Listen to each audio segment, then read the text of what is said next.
No war, no jobs. We need war. Without war, who's going to build the circuit boards? Who's going to build the, all the computer stuff that runs our tanks and most of the military and the satellites?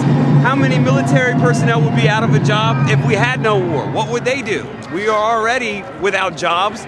Could you imagine no war and all the U.S. soldiers home with no more jobs? They're saying money for jobs and education, not for war and occupation. The problem is that our economy is so bad that we can't make the jobs. So we go to war. We'll go to war and we give the citizens of America jobs. All they got to do is enlist in the military. You enlist in the military, you have a job.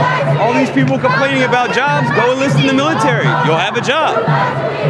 You'll have a job, you'll have job security, you'll have a check, you'll have a place for your family. You won't always be dead. Not everyone dies. Hey, that's a small price to pay for you to have a job. Otherwise, don't complain about not having a job.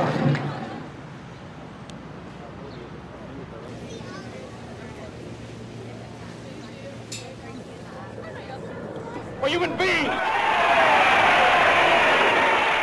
There's a time when the operation of the machine becomes so odious, makes you so sick at heart that you can't take part. You can't even passively take part. And you've got to put your bodies upon the gears and upon the wheels, upon the levers, by all the apparatus, and you've got to make it stop. And you've got to indicate to the people who run it, to the people who own it, that unless you're free, the machine will be prevented from working at all. The action, there is a connection to Mario Savio's video where he speaks about sometimes the action becomes so egregious that you must throw yourself on the machine to stop the machine. Honor the civilian life like Margaret Hassan, the UN peace worker who was kidnapped and later killed due to the invasion of the United States. But some of the people who helped the machine continue to run are stopping by the memorial and asking, what is this? What does this mean? What is it for? So we approached Salam Hassan and Cindy Sheehan about the idea of bridging the gap to help people understand that there is a connection between the civilian loss. There's a connection in our hearts to all people. Vetoes are made.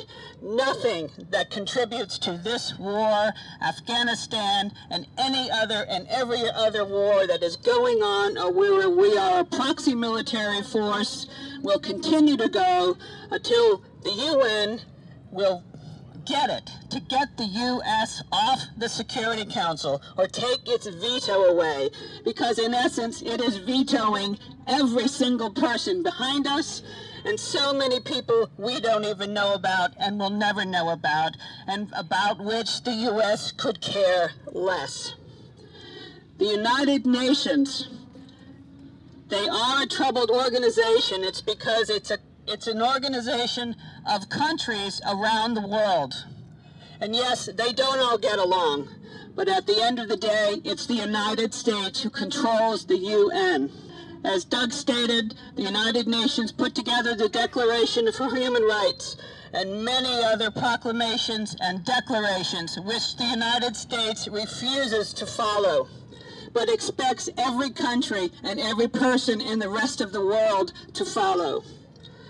Before March 20th of 2003, Colin Powell went to the United States and put on a puppet show and showed the world a vial of chemical weapons and made a little picture show on a screen that said, this is where the mobile sites are for the chemical weapons. Therefore, we will go bomb Iraq. He lied, and everyone around him lied. He was the spokesperson, and he lied to you, and he lied to everyone behind us. We cannot allow that to go on. In Iraq, on the August of 19th of 2003, the United States bombed the UN headquarters in Baghdad. And the chief of mission there, Sergio Vieira de Mello, was killed, as were many of his staff. I've had many UN staff all over the world.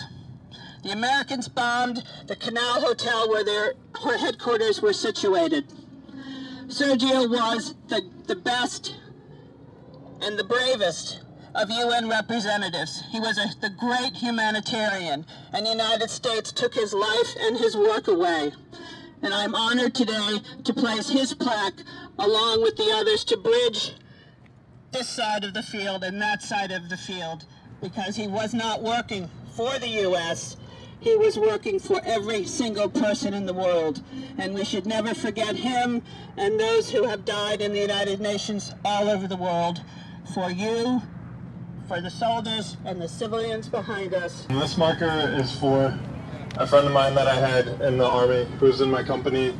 His name was James Harrelson, and he died on a road that I drove down regularly, and it makes you really ask the question, you know, why was he the one that the bomb would go off on and not me? And it really makes you think about what's important in your life. And to certain degrees, I think we're all at that point now as we look at all these markers here and the marker in my hand and the markers in front of us, to ask ourselves, you know, are we going to continue to push to create the world that we want to live in and to reduce the number of markers, especially the markers that we lead to with our own hands, or do we want to continue to ignore the different numbers and walk past memorials like this and not think about it?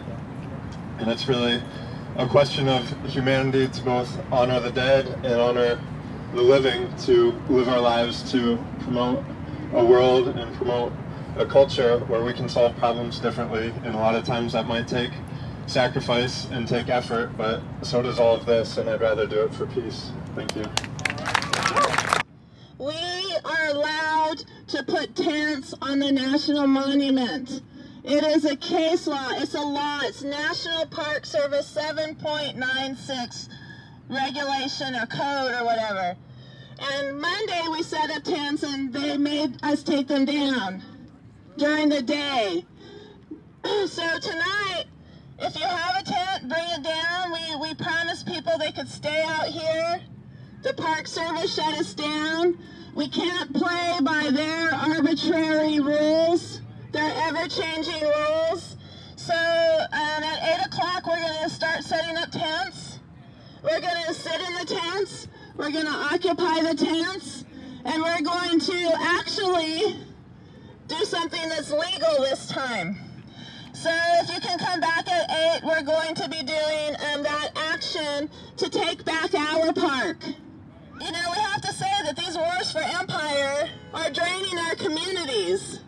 And they should be meeting to figure out how to end the wars, not to force crappy healthcare legislation down our throats. So anyway, we hope that you can join us there too. Thank you. Talk to the folks on the street. Yeah, we all think alike. You gotta talk to those guys out there, okay? Anybody needs any lessons, come on, talk to me. I'll tell you how to do it.